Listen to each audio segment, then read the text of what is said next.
What's up, guys? Welcome to Daily Dose of Reddit. This is your host, Zach, and today's subreddit is r/ChoosingBeggars.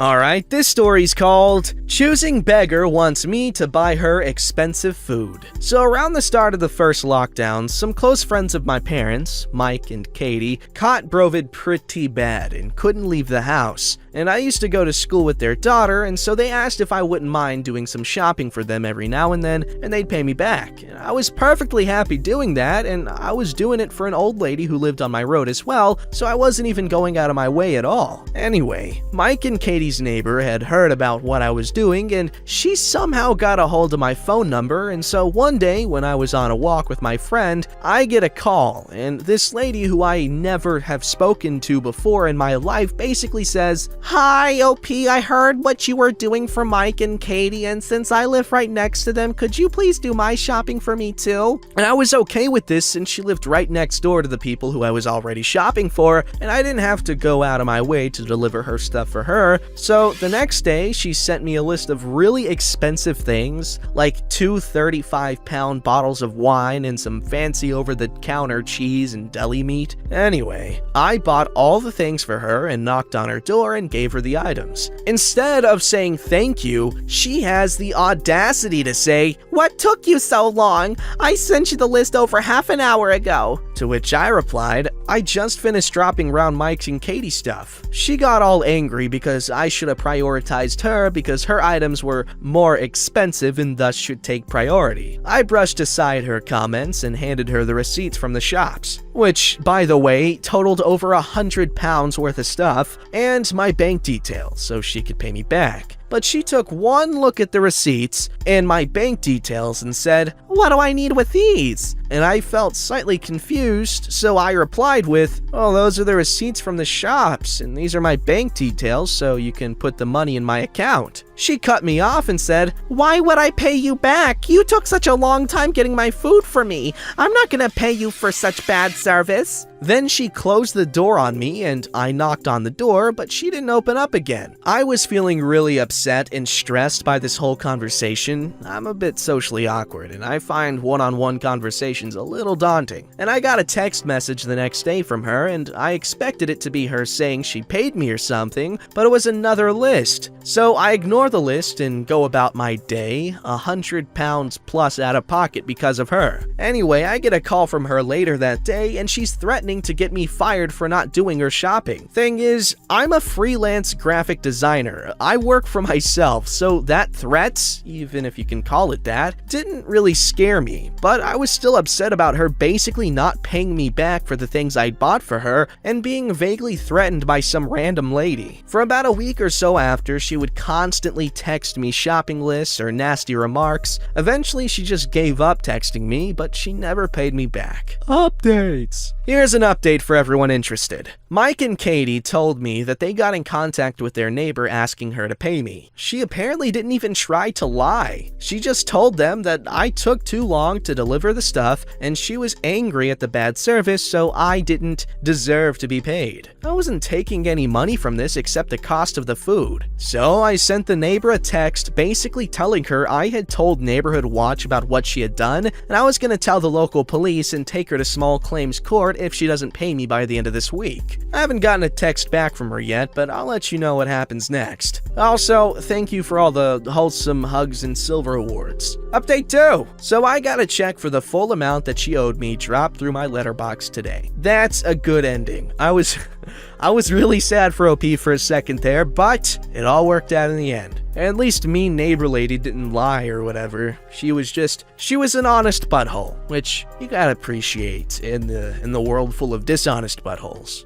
Alright, this story's called Picked Up a Hitchhiker Yesterday and Lived to Tell the Tale. I added that last bit. I decided to drive down to Florida for a bit to escape the horrible winter in New Jersey. I'm in my mid-30s and suffer from depression, especially seasonal. I moved back in with my parents after the pandemic started. I was previously living in a tropical country. February is always the worst month for me. This is the first time I've been in New Jersey in February since 2014. I drive an early 2010s Audi S5 convertible, which is a very nice looking car. I was in much better financial shape when I bought it, but things have gotten so bad that I had to sell it. I've driven it across the USA twice, once when I moved out to California and once when I had to move back because I couldn't afford it anymore, and taken many other road trips. I got my first Brovid vaccine shot last week. Despite my life not going as I envisioned, I've been feeling immensely privileged. My plan for day 3 of my trip was to drive from Walterboro, South Carolina, all the way to my destination in Tampa, a 6-hour drive. I was planning to stop in Savannah, Georgia to see the Green Meldrum House, which was General William T. Sherman's headquarters during his occupation of the city in the Civil War, and maybe have some soul food. Typical American road trip stuff. I put the top down and head to a gas station across the road from my hotel. After I fill up, I park in front of the convenience store to grab some water and snacks. I return to my car and start getting ready to leave. As I'm sorting things out, setting up navigation, etc., a woman, I'll call her Beth, comes up on my passenger side and asks me if I can give her a ride. Beth's definitely had a rough life. She might be 30, she might be 60. I don't really know how old she is. Her clothes are a bit disheveled, but clean. Same with her hair. Poor dental care. I'm traveling solo, and the front seat of my car has grocery bags, food, and other stuff on it, but no suitcases. I ask her where she needs to go, and she just replies,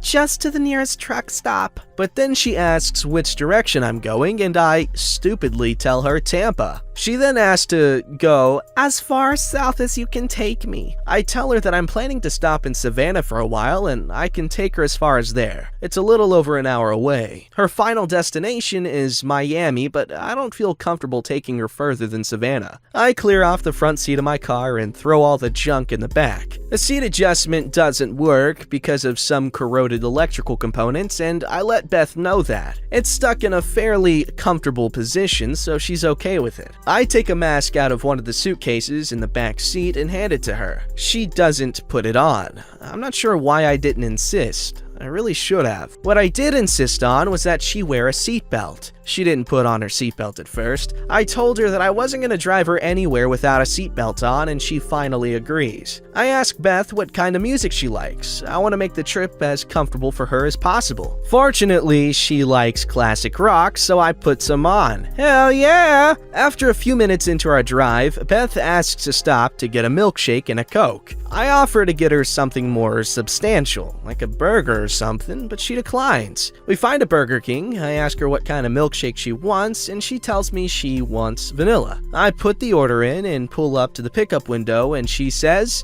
"Oh, I want chocolate." I ask the server in the window to change the order, and they make her a new one. I pay for her milkshake and soda, and she seems surprised. Maybe she thought she'd have to pay for a more substantial meal? But I didn't even hear a thank you. It was more, "Oh, you're paying? Okay." I have a burger. Now, Beth won't drink her milkshake or soda with a straw. She removes the lid and sips them as we're driving at 75 plus miles an hour in a car with a sports suspension. Oh no. This of course results in her spilling part of her milkshake. I let her use the single functional cup holder for her Coke. She asks if I have another cup holder, which I don't, and she seems upset about that. After Beth drinks her milkshake, she barely touches her Coke. She takes off her seatbelt as we're driving. She says she has to digest. I have to tell her that I'm going to stop the car unless she puts her seatbelt back on. She does. I feel like I'm dealing with a 5-year-old. We get settled in and we're getting along okay. I don't press on details of Beth's life. All I know is that she has a daughter in Florida and she spent time in California.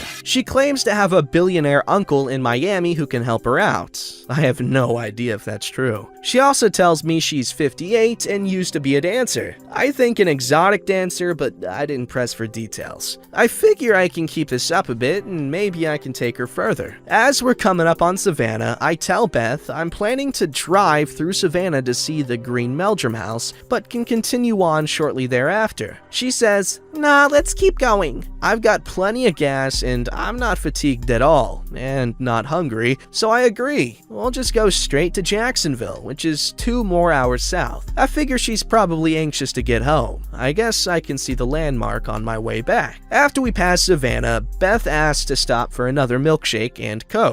We're in a pretty sparsely populated stretch. I get off the highway and there's a convenience store and a restaurant, but no drive-thrus. She won't get food here. She insists on ordering from a drive-thru. We get back on the highway and drive to the next exit with a drive-thru. Okay, OP is really friendly here. We're waiting in line at the second drive-thru of our afternoon, a Dairy Queen. Beth still has plenty of Coke left, but says she wants to get a new one. Most of the ice is melted, so I understand why. She points out that there's only one cup holder. I tell her she can dump the old Coke. What she does is chuck the whole cup out the window into the parking lot of the Dairy Queen. We weren't alone. There were other cars there. I'm pretty upset about her littering, so I put the car in park. Go around to the passenger side and pick up the cup. It's not like I would ever see the other drivers again, but I did not want to be some butthole in an Audi convertible from New Jersey who litters on someone else's beautiful state. We get our order at Dairy Queen. This time I make it clear I'm paying for the meal. She gets a popcorn shrimp combo, which is fine with me. At least she's getting some protein. OP, you're so sweet. But she ends up eating barely any of it.